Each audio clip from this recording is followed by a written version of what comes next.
baby. I thought it might be neat to check out some Viking stories. Um, I don't know how you felt about them. To me, Vikings have always seemed kind of cool. So, anyway, I think this first story is going to be a little bit short. So I thought it'd be neat to get started on it and see where it takes us. And apparently, this first one, I'm going to spare you the first page of the introduction, because the first story is, it's a guy's name, Holger Danske. And the first page is an intro to him. Apparently he's a legendary warrior, and I assume he's a real guy that legend has inflated his feats over the years.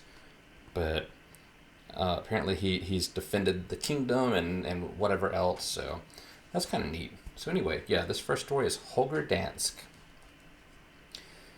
In Denmark, there stands an old castle named Kronenberg, close by the Sound of Elsinore, where large ships, both English, Russian, and Prussian, pass by hundreds every day. And they salute the old castle with cannons. Boom! Boom! Which is as if they said, good day.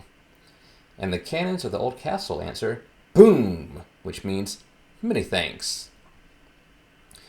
In winter, no ships sail by, for the whole sound is covered with ice as far as the Swedish coast, and has quite the appearance of a high road. The Danish and the Swedish flags wave, and Danes and Swedes say good day and thank you to each other, not with cannons, but with a friendly shake of the hand, and they exchange white bread and biscuits with each other, because foreign articles taste the best. But the most beautiful sight of all is the old castle of Kronenberg, where Holger Danske sits in a deep dark cellar into which no one goes. He is clad in iron and steel, and rests his head on his strong arm. His long beard hangs down upon the marble table, into which it has become firmly rooted. He sleeps and dreams, but in his dreams he sees everything that happens in Denmark. On each Christmas Eve, an angel comes to him and tells him that all he has dreamed is true, and that he may go to sleep again in peace, as Denmark is not yet in any real danger. But should danger ever come, then Holger Danske will rouse himself, and the table will burst asunder as he draws out his beard. That's a strong beard. That's a Chuck Norris level beard right there.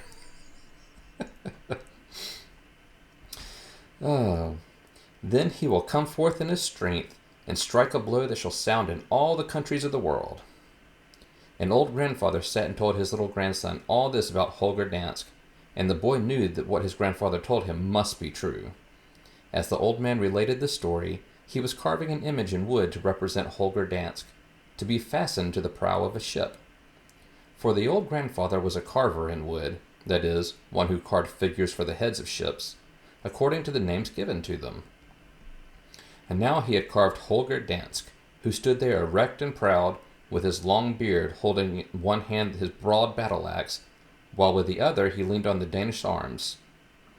The old grandfather told the little boy a great deal about Danish men and women who had distinguished themselves in olden times, so that he fancied he knew as much even as Holger Danske himself, who, after all, could only dream. But when the little fellow went to bed, he thought so much about it that he actually pressed his chin against the counterpane and imagined that he had a long beard which had become rooted to it. But the old grandfather remained sitting at his work and carving away at the last part of it, which was the Danish arms. And when he had finished, he looked at the whole figure and thought of all he had heard and read, and what he had that evening related to his little grandson. Then he nodded his head, wiped his spectacles, and put them on, and said, "Ah, yes, Holger Danske will not appear in my lifetime, but the boy who is in bed there may very likely live to see him when the event really comes to pass." And the old grandfather nodded again, and the more he looked at Holger Danske, the more satisfied he felt that he had carved a good image of him. It seemed to glow with the color of life. The armor glittered like iron and steel. The hearts in the Danish arms grew more and more red, while the lions, with gold crowns on their heads, were leaping up. "That is the most beautiful coat of arms in the world," said the old man. "The lions represent strength, in the hearts, gentleness, and love. And as he gazed on the uppermost lion, he thought of King Canute, who chained great England to Denmark's throne, and he looked at the second lion and thought of Waldemar, who untied Denmark and conquered the Vandals. The third lion reminded him of Margaret, who united Denmark, Sweden, and Norway. But when he gazed at the red hearts, their colors glowed more deeply, even as flames, and his memory followed each in turn. The first led him to a dark, narrow prison, in which sat a prisoner, a beautiful woman, daughter of Christian IV, Eleanor Ulfield, and the flame became a rose on her bosom, and his blossoms were not more pure than the heart of this noblest, and best of all Danish women. Tongue twister for me, apparently. Ah, yes, that is indeed a noble heart in the Danish arms, said the grandfather, and his spirit followed the second flame, which carried him out to sea, where cannons roared and the ships lay shrouded in smoke, and the flaming heart attached itself to the breast of Wittfeld. that's a name, Wittfeld, in the form of the ribbon of an order. I'm struggling, I'm getting tongue-tied. It attached itself to the breast of Wittfeld in the form of the ribbon of an order, as he blew himself and his ship into the air in order to save the fleet. Oh, dang, he sacrificed himself. It takes guts. Okay. Blew himself up into the air in order to save the fleet. And the third flame led him to Greenland's wretched huts, where the preacher, Hans Egede, I'm guessing at the name, Hans Egede, I don't know, ruled with love in every word and action. The flame was as a star on his breast, and added another heart to the Danish arms. And as the old grandfather's spirit followed the next hovering flame, he knew whither it would lead him. In a peasant woman's humble room stood Frederick VI, writing his name with chalk on the beam. The flame trembled on his breast and in his heart, and it was in the peasant's room that his heart became one for the Danish arms. The old grandfather wiped his eyes, for he had known King Frederick, with his silvery locks and his honest blue eyes, and had lived for him, and he folded his hands and remained for some time silent. Then his daughter came to him and said it was getting late, that he ought to rest for a while, and that the supper was on the table. "What you have been carving is very beautiful, grandfather," said she. "Holger Danske in the coat of arms, it seems to me as if I have seen the face somewhere." "No, that is impossible," replied the old grandfather. "But I have seen it, and I have tried to carve it in wood, as I have retained it in my memory. It was a long time ago, while the English fleet lay in the roads, on the 2nd of April, when we showed that we were true, ancient Danes. I was on board the Denmark, in Steenbill's squadron. I had a man by my side whom even the cannonballs seemed to fear. He sung old songs in a merry voice, and fired and fought as if he were something more than a man.